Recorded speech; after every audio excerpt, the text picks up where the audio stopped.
Anticoncepcional aumenta o risco de câncer de mama enormemente, aumenta o risco de trombose, aumenta o risco de câncer de ovário, aumenta o risco de praticamente todas as doenças, inclusive doenças cardiovasculares. Então, 1 a 2 é um pH que digere literalmente qualquer coisa, inclusive osso. Sabe quem mais tem pH ácido do estômago igual ao do ser humano? Temos dois exemplos aí bem conhecidos: as hienas e o urubu. Vamos falar um pouquinho sobre alimentação e hormônios. Hormônio tem tudo a ver com tudo, né, da nossa saúde, inclusive com a alimentação e vice-versa. É uma coisa que, inclusive, eu estava conversando com uma paciente minha ontem, e isso eu ouço sempre, por isso até que eu resolvi trazer isso aqui hoje, e a gente vai todo dia, praticamente todo dia, a partir de agora, de manhã, conversar um pouco sobre saúde e hormônios. Por que que as mulheres têm tanta dificuldade de comer carne, ou mais dificuldade de comer carne do que os homens, né? Vocês já perceberam isso? Na verdade, o grande problema, o maior problema, é que a mulher não produz ácido clorídrico adequadamente, né? Não por ser mulher, não por ser mulher, e por um motivo bem específico, na verdade. A mulher toma anticoncepcional. O anticoncepcional é um dos maiores bloqueadores da produção de ácido clorídrico no ser humano. E aí o que acontece? Para a gente digerir proteína, quanto mais complexo é o alimento, proteína, gordura, mais a gente precisa de ácido clorídrico. Então, é muito comum, como a maior parte das mulheres hoje não toma anticoncepcional, elas não terem quantidade suficiente de ácido clorídrico para digerir proteína e gordura, e a consequência disso é que ela acha que não gosta ou que não se dá bem com a gordura. Já perceberam isso?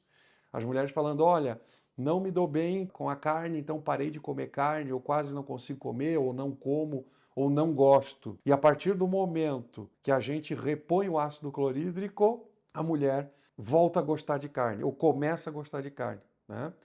E isso é muito comum, às vezes, desde a infância, porque outra coisa que para a produção de ácido clorídrico é o alimento à base de carboidrato de alto índice glicêmico, principalmente açúcar. Então, açúcar diminui produção de ácido clorídrico.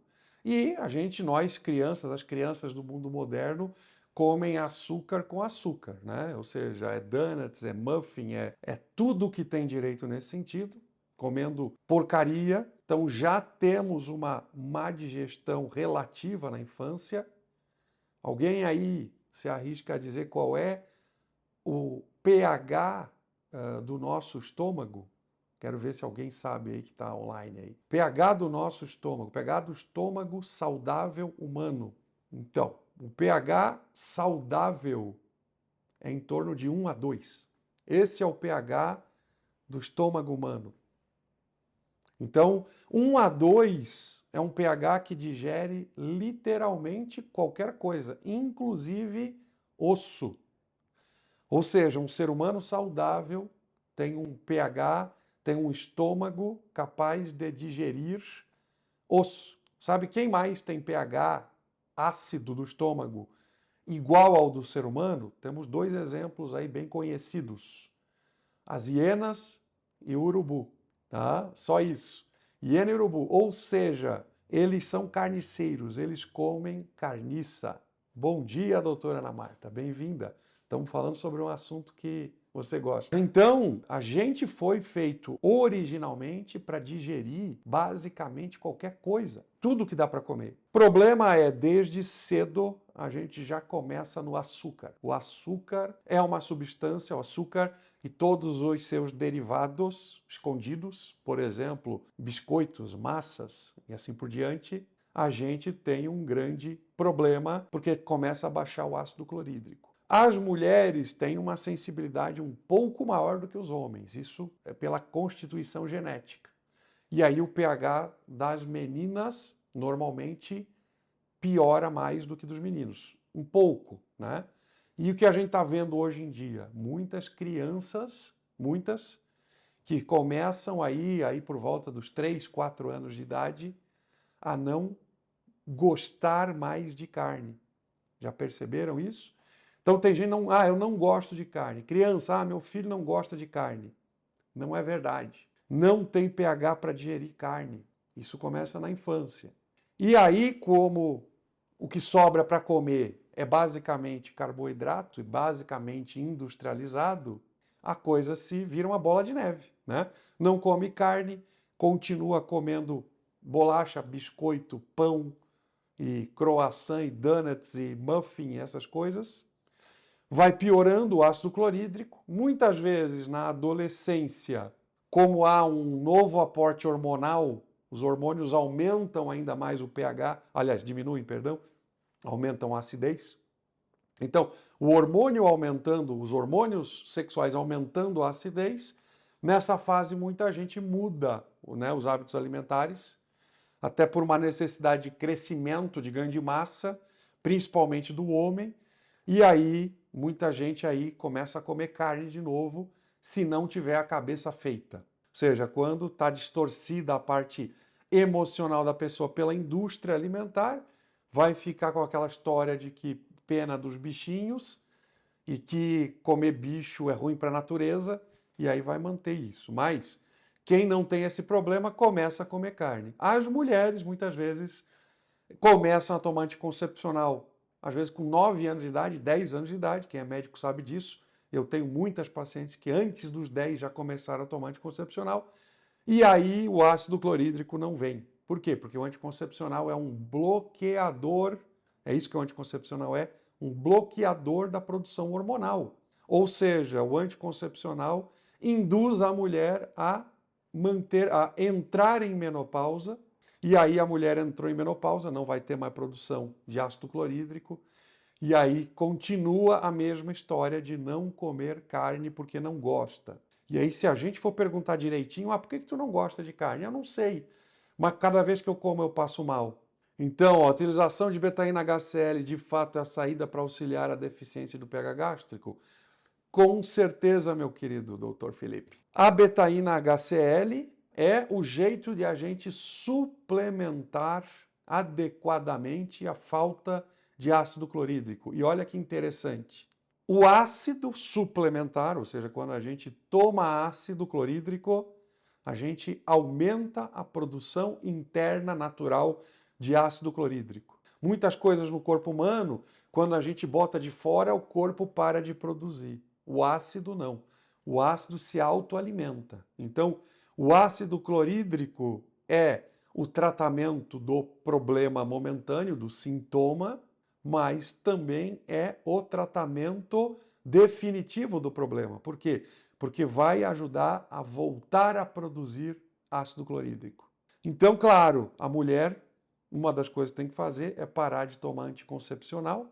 E é claro que isso tem que ser acompanhado por médico. Por quê? Porque muitas vezes ela está tomando anticoncepcional por outros problemas hormonais, genéticos, e que o anticoncepcional não é o tratamento para nenhum deles. Mas aí o médico que entende da parte metabólica hormonal vai começar a tratar aquilo que tem de problema, e aí a gente vai realmente poder substituir o anticoncepcional, que serve para gerar um monte de doença. Inclusive, é muito importante a gente dizer isso, anticoncepcional aumenta o risco de câncer de mama enormemente, aumenta o risco de trombose, aumenta o risco de câncer de ovário, aumenta o risco de praticamente todas as doenças, inclusive doenças cardiovasculares e, inclusive, Alzheimer, demência, tá? Então, o anticoncepcional é um aumentador de risco de doença gigantesco. Inclusive, a gente pode botar aí, publicar, vou botar um artigo que saiu falando que a reposição hormonal aumenta o risco de demência. Na verdade, e na reposição hormonal, o que usaram? Adivinha? Anticoncepcional. Então, anticoncepcional não é reposição hormonal. E anticoncepcional, principalmente progestina, aumenta o risco de demência em 22%, 22 a 25%. Ou seja, quase um quarto a mais de chance de ter demência por anticoncepcional. E o engraçado é isso, né? O artigo científico diz assim, reposição hormonal. Para quê? Para tirar a atenção do anticoncepcional. Mas a reposição hormonal foi feita com anticoncepcional. Essa é a grande piada que pode existir. Então é um absurdo isso. O anticoncepcional é um aumentador de doenças em todos os âmbitos da mulher, inclusive na digestão. E aí, quando a mulher começa ou está tomando anticoncepcional, uma das coisas que ela não tolera, né, é digestão. Então, a gente tem que entender essa questão digestiva hormonal. Não existe saúde digestiva sem equilíbrio hormonal, porque é hormônio que induz a produção de ácido clorídrico. Sem ácido clorídrico não tem hormônio. E sem hormônio não tem ácido clorídrico. Olha só que loucura. E a partir do momento que a gente não come aquilo que a gente foi feito para comer, a gente entra pelo cano, porque a gente está investindo na doença a longo prazo. Então, vou dar outro exemplo. Mulheres, homens também, mas isso é mais comum em mulher por causa do anticoncepcional, como eu falei. Mulheres normalmente vão entrar para uma dieta vegetariana / vegana. Por quê? Porque é baseada em carboidrato, é baseado em alimentos que não precisam ser digeridos, ou não podem, né?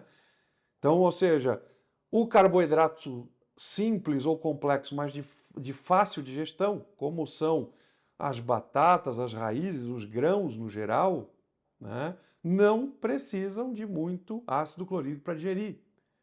Então, digere fácil. Então, a gente tem a falsa sensação, quer dizer, a sensação é verdadeira, de que está digerindo bem. Ah, estou digerindo bem. Eu só parei de comer proteína, parei de comer carne e comecei a digerir bem, porque é leve, não é pesado. É verdade, é leve, não é pesado. Mas não é o alimento feito para o corpo humano. E essa sensação de leveza engana a gente a pensar que está comendo bem. Então, nem tudo que faz a gente se sentir bem é bom, né? Drogas fazem a gente se sentir bem, né? Então, quem usa drogas diz, não, eu me sinto bem, dá um barato, é tão bom. Não é bom. Dá a falsa sensação de se sentir bem. E isso é muito importante. A gente entender que nem tudo que dá prazer é bom e nem tudo que não dá prazer é ruim. Então a gente confunde. E como o ser humano confunde prazer com bem-estar, a indústria alimentar, a indústria farmacêutica, todo mundo que entende como é a saúde humana começa a vender em cima disso, começa a ser esperto em cima disso para nos enganar.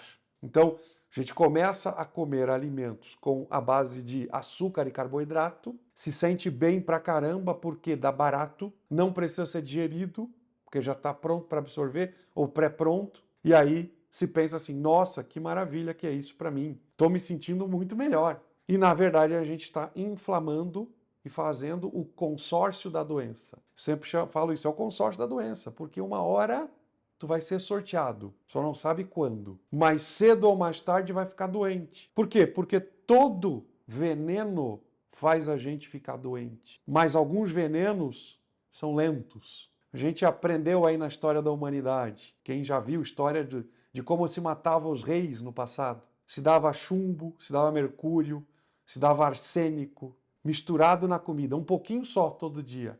E aí a pessoa ia ficando levemente, progressivamente doente. E depois de 1, 2, 3, 4, 5 anos morria. E aí ninguém sabia por quê. Morreu porque estava doente. E não foi por nada, foi uma morte natural. Era assim que se enganava antigamente aí a medicina, porque não tinha testes para esse tipo de intoxicação. E hoje a gente está na mesma. A gente está intoxicando o ser humano com alimentos tóxicos, naturais ou não. Então eu sempre digo, não é porque é natural que é bom, não é porque não é natural que é ruim.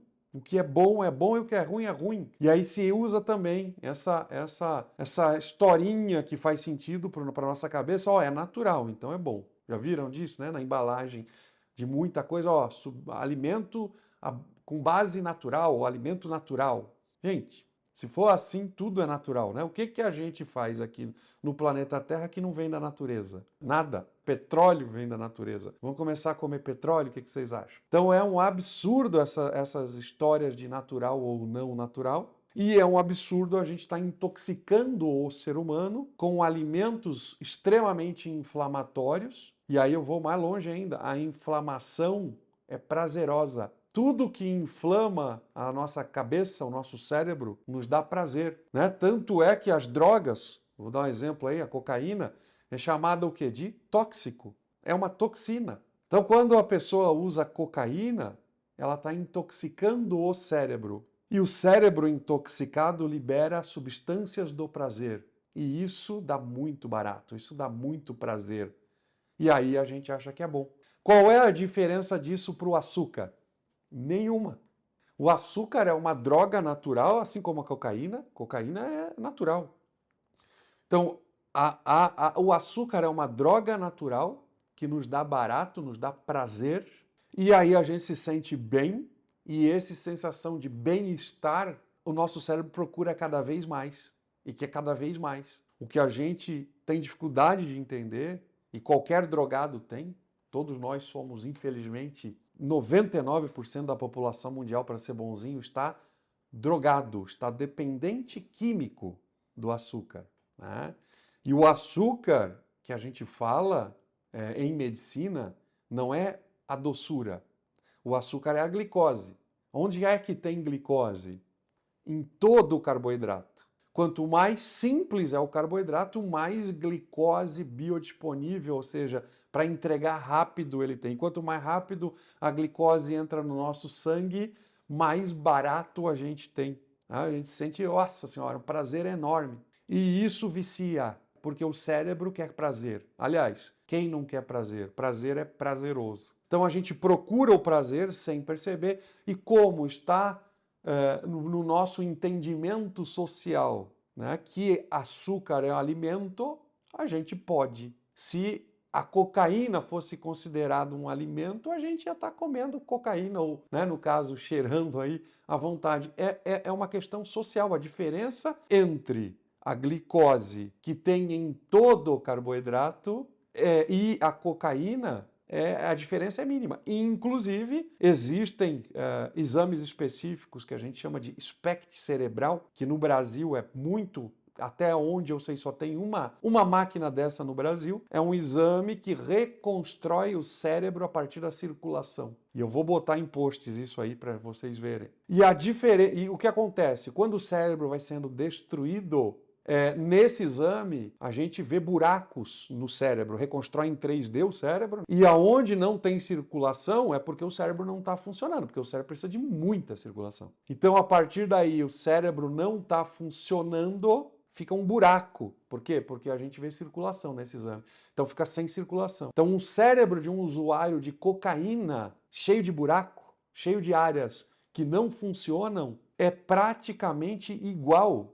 ao cérebro de uma pessoa com alto consumo de açúcar. É praticamente igual. Se eu botar um lado a lado, ninguém vai saber a diferença. Vai dizer, ó, é a mesma coisa. Ou seja, ou a gente começa a tratar o açúcar como aquilo que ele é, uma droga, ou a gente vai ficar acreditando na história da carochinha de que o açúcar faz parte de uma dieta saudável. Essa é uma das maiores piadas da medicina e da saúde moderna do ser humano. O açúcar está dentro da pirâmide alimentar saudável, considerada saudável, do ser humano. Inclusive, se faz a quantificação do açúcar que a pessoa pode comer, pode não, deve comer por dia. Isso é assustador, isso é lamentável e infelizmente, a gente tem isso como se fosse normal.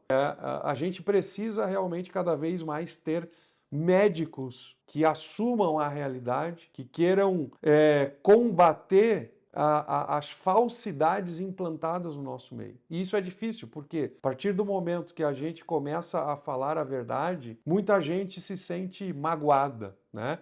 Se sente pressionada, se sente triste. E isso, claro, é normal. A gente quer defender aquilo que é bom pra gente, entre aspas. Então, A verdade é essa, a gente quer defender, a gente quer acreditar que aquilo que é gostoso e nos dá prazer é bom. E aí a gente fica nessa briga de provar o óbvio, de provar que açúcar não foi feito para o ser humano. E é óbvio isso, porque não existia açúcar na natureza, né? Aliás, a maior parte do tempo que o ser humano está na natureza, a gente estava aonde? Isso aí é incrível como a maior parte das pessoas não sabe. O ser humano se desenvolveu e viveu a maior parte do tempo que a gente está na natureza na savana africana.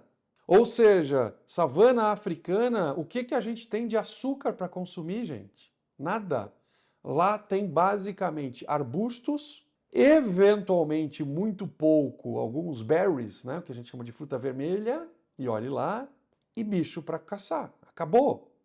Ó, a Angélica está perguntando aí, né? E as frutas? As frutas vermelhas não têm basicamente frutose, muito pouco, quase nada. As outras frutas, tropicais principalmente, têm muita frutose. Por quê? Porque elas foram feitas para os bichos que viviam nas florestas tropicais, não para ser humano. Então, sem dúvida nenhuma, inclusive, para quem não sabe, a frutose é mais tóxica do que a sacarose para o ser humano, infelizmente. Então, fruta, sem dúvida nenhuma, é extremamente tóxica. Quanto maior a quantidade de frutose, quanto mais docinha ela é. E claro que a gente é tão esperto, o ser humano é tão esperto, que começou a criar frutas com alto teor de frutose. Quem não gosta daquela uva lá, que custa uma fortuna no supermercado, que vem até sem semente. Existe uva sem semente na natureza? Claro que não, como é que ela ia se proliferar? Então a gente selecionou frutas que tenham mais açúcares e que sejam mais gostosas, e aí todo mundo acha, mas olha, eu estou comendo fruta super saudável, né? A uva, que é basicamente açúcar puro, porque foi selecionado para isso, nem na natureza existia isso. E aí é super saudável, e aí está com gordura visceral, está com gordura no fígado e não sabe por quê. Gordura no fígado é excesso de açúcar na alimentação, não tem nada a ver com comer gordura. Aliás, quem tiver aí gordura no fígado, que a maior parte tem, quem come uma dieta convencional hoje, normal, aquela dieta de que tem que comer 1/3 de carboidrato, 1/3 de salada, 1/3 de proteína magra, quem come essa dieta aí saudável, a chance de ter gordura hepática, gordura no fígado, é de 99%. Se fizer o exame, vai descobrir. E aí o médico vai dizer assim, infelizmente, aprendeu, não, é gordura que está lá, então tem que parar de comer gordura para perder isso aí. E ainda assim não vai perder, a gente tem que acompanhar pro resto da vida. Ou seja, o próprio médico aprendeu que tem que parar de comer gordura, mas ele mesmo sabe que não vai adiantar. E ele não sabe por quê. Por quê? Porque, infelizmente, não é isso que causou.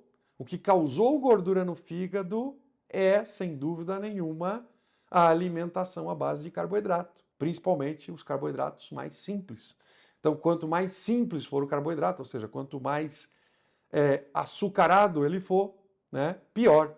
O melhor diagnóstico para gordura no fígado é o ultrassom de abdômen. É o mais fácil, né? O melhor seria, seria a ressonância magnética, né? É o melhor. Mas, no começo, a ressonância pega, o ultrassom tem que ter muita experiência, mas pode pegar. Agora, quando está um pouquinho mais avançado, como a maior parte das pessoas está, o ultrassom pega facilmente. Então, entender isso, entender e acompanhar. A gente está provado e comprovado, vários artigos científicos mostrando que quem tem gordura no fígado e para de comer carboidrato simples, diminui rápido a quantidade de gordura no fígado. E os artigos científicos só comparam, só usam a retirada de carboidrato simples e açúcar. E eu digo para vocês, se tirar os carboidratos em geral, se praticamente zerar ou diminuir muito, a velocidade de recuperação do fígado vai ser muito maior. Então, sem dúvida nenhuma, se a gente for pesquisar a quantidade de gordura no fígado que tem, né, e começar a diminuir a ingestão de carboidrato, a gente vai ver o quanto que isso é efetivo, o quanto que isso funciona bem, tá? Para todos os pacientes. Então é simples a gente entender, e digo mais, muitas vezes antes de aparecer a gordura no exame de imagem, as enzimas hepáticas começam já a se alterar, TGO, TGP, gama-GT. Então muita gente tem essas enzimas levemente alteradas, levemente. Para vocês terem uma ideia, um fígado saudável tem aí um TGO, TGP, gama-GT abaixo de 20, gente. É considerado normal até 40, 50. Sem dúvida nenhuma, beirando os 40, TGO, TGP, gama-GT, a gente já não está com um fígado muito bom. Não é nada grave ainda, mas a gente está falando de uma medicina, de uma saúde de prevenção de doença e não de tratamento. Então, começou a alterar a enzima hepática, todo o nosso metabolismo hormonal começa a ficar prejudicado.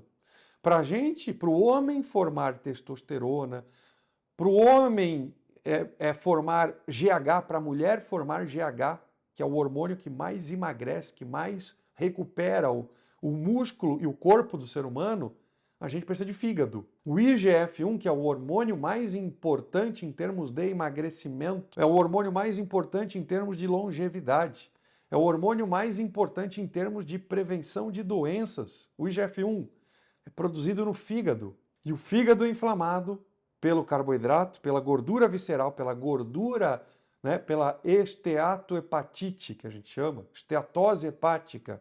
O que é esteatose hepática? Gordura no fígado. A gente diminui a produção hormonal. No homem, principalmente, testosterona e GH, IGF-1, e na mulher, estradiol, GH e IGF-1.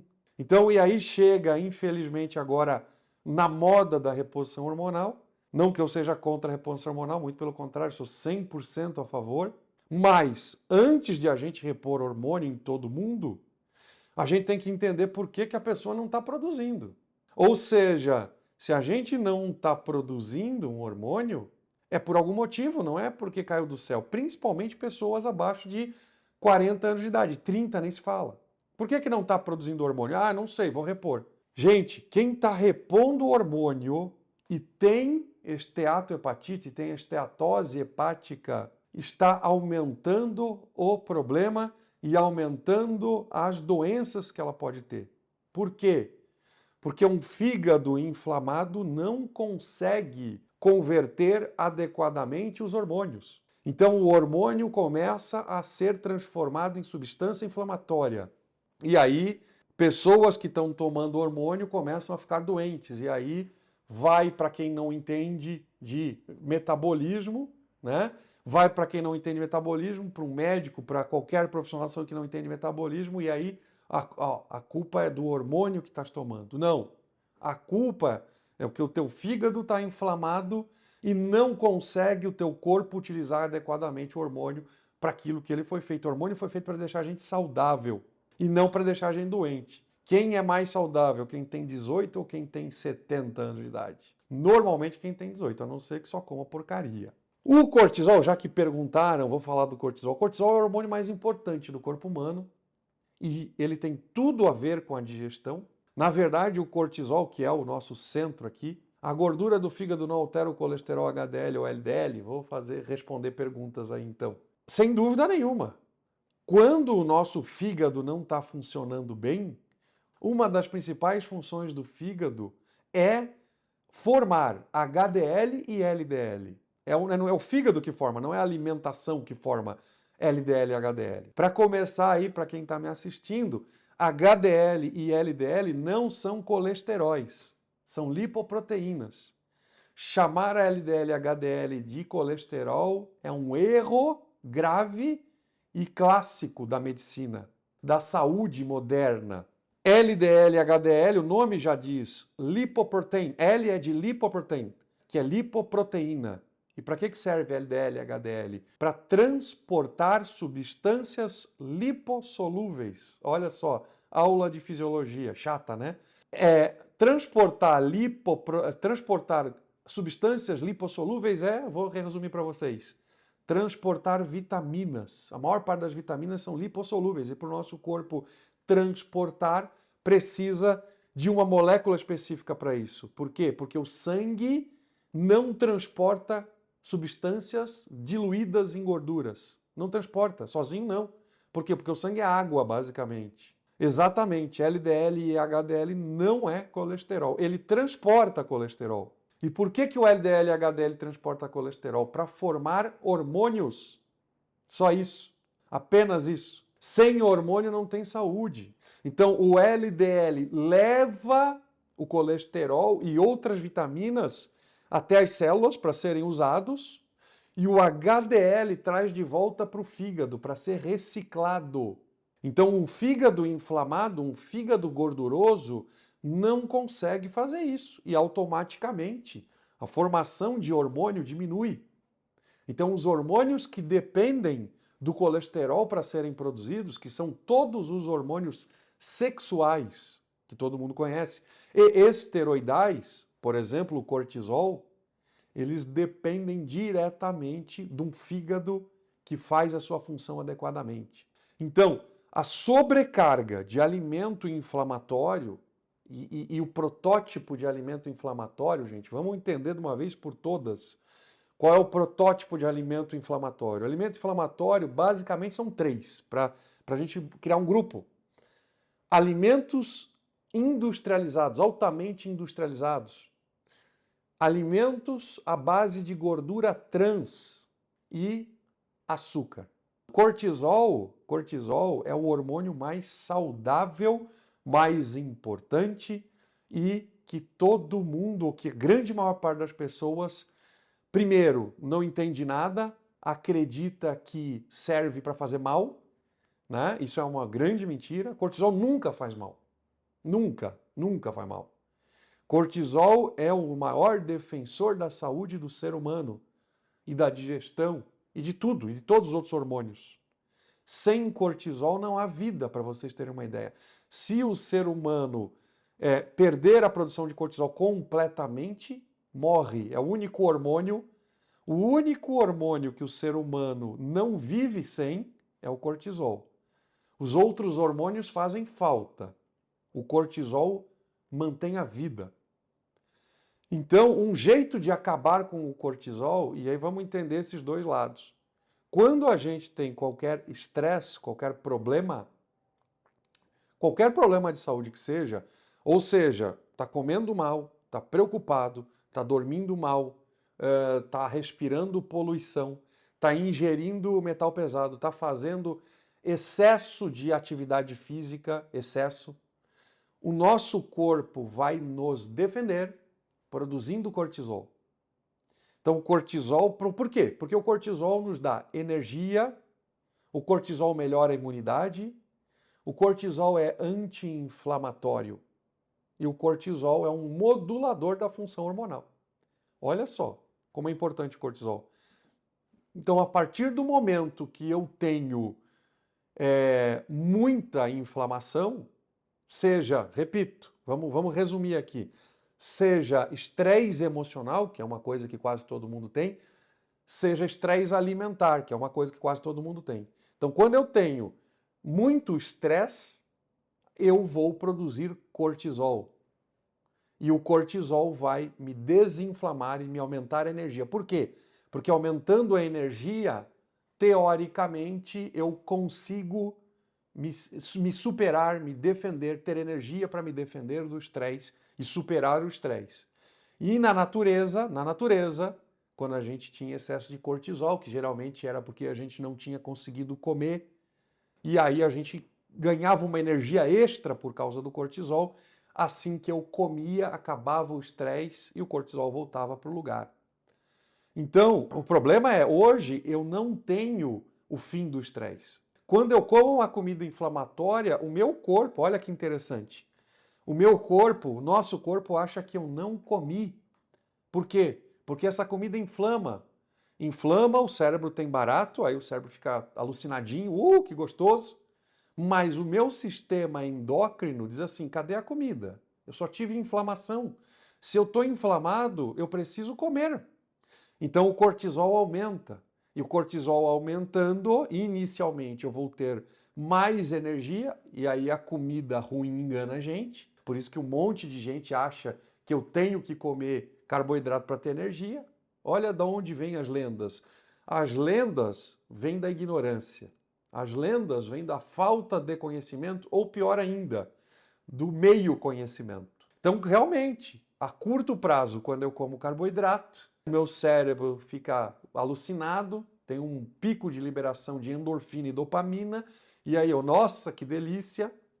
E o meu corpo pensa assim, opa, eu não comi, então eu vou liberar cortisol, que me dá mais energia. E a pessoa confirma, né? Ó, comi carboidrato, estou cheio de energia agora. Nossa senhora, ó, fui para academia, moí os pesos. E aí, olha, funciona, essa história do carboidrato funciona. E o que acontece é isso, esse estresse metabólico não para nunca. E aí eu continuo alimentando esse estresse metabólico com carboidrato, com açúcares. E aí chega um momento que o cortisol está tão lá no alto, tão no pico, tão tentando dar conta do recado, que a nossa glândula adrenal para de produzir cortisol. E nessa hora, não é que para, diminui a produção, não produz mais o suficiente. E nessa hora a gente começa a dizer, mas ó, eu estou tendo que comer mais carbo porque não está dando conta, eu não estou mais tendo energia. Ou seja, eu não tenho mais energia, o que eu faço da vida? Agora eu vou ter que tomar um antidepressivo, porque eu estou com depressão. Eu vou ter que tomar um estimulante, eu vou ter que tomar cafeína, eu vou ter que tomar anfetamina, que todo mundo toma hoje em dia. E o que isso faz? Faz aumentar o problema. Isso é falta de conhecimento. Qual o melhor exame para a gente dosar cortisol? Minha querida, não tem. Não tem o melhor exame. Não tem exame bom. Tem exame razoável só. Todos eles são razoáveis. Saliva, urina, sangue. O médico tem que saber interpretar o cortisol. Ou seja, o cortisol tem que ser autossuficiente para gerar energia para aquela pessoa. E autossuficiente é aquilo que a pessoa precisa. O autossuficiente de uma pessoa pode ser 12, que é o baixo no exame de sangue, normal baixo. E para outra pessoa que está com muito mais problemas, que está com muito mais sobrecarga metabólica, 20, que no exame de sangue é alto, pode ser baixo. Por quê? Porque aquela pessoa precisa de mais. O exame clínico é o melhor exame. Se a gente juntar o exame clínico com os exames que a gente tem disponíveis, exame de saliva, exame de sangue, exame de urina, melhor. Se fizer os 3 exames e mais a interpretação adequada do médico, aí a gente vai ter um diagnóstico adequado, a gente vai ter um bom diagnóstico e a gente vai realmente ter ferramenta para resolver isso. Então, a gente realmente precisa, o médico precisa aprender a interpretar de verdade o exame. Não é olhar para ver se está dentro do valor normal ou está fora. Dentro do valor normal pode ser ruim para uma pessoa e bom para outro. Fora do valor normal pode ser ruim para uma pessoa e bom para outro. Então, o valor é valor... Qual é o nome que está escrito lá no exame? Valor de referência. O que é referência? Referência é um ponto de referência. Eu sempre digo, ó, eu moro perto da igreja do centro. Ah, então tu mora na igreja? Não, eu moro perto. Então, é importante a gente entender isso. Se eu moro perto de uma igreja, eu não moro na igreja. Eu posso morar a 100 metros para a esquerda, para a direita, para cima, para baixo, para um lado, para o outro. Então, ter um valor de referência é uma pista. É uma pista. E se eu juntar com outras pistas, e se eu juntar com aquilo que o paciente está sentindo, aí eu vou fazer um diagnóstico. Então, não adianta, gente, a gente nunca vai ter um substituto para um bom médico. E a gente sempre vai ter, e cada vez com mais frequência, um bom substituto para um mau médico. Porque, infelizmente, os médicos hoje, os médicos e todo o profissional da saúde, está sendo formado para olhar para o valor de referência e dizer se aquilo está bom ou está ruim. Desde quando que a gente precisa de médico para fazer isso? A gente não precisa. Então, é muito, muito, muito importante a gente parar de olhar para exame e achar que tem o diagnóstico. O exame é um auxiliar do médico para fazer o diagnóstico completo, um diagnóstico correto. E com certeza, se o exame fez o diagnóstico sozinho, o médico ou o profissional de saúde não é bom o suficiente. Às vezes o exame é muito importante, às vezes ele é mais importante, às vezes ele é menos importante, mas o exame nunca é aquilo que vai fazer diagnóstico. Gente, vamos acabar e amanhã, às 8 da manhã, estaremos aqui presentes de novo, conversando mais sobre saúde com vocês.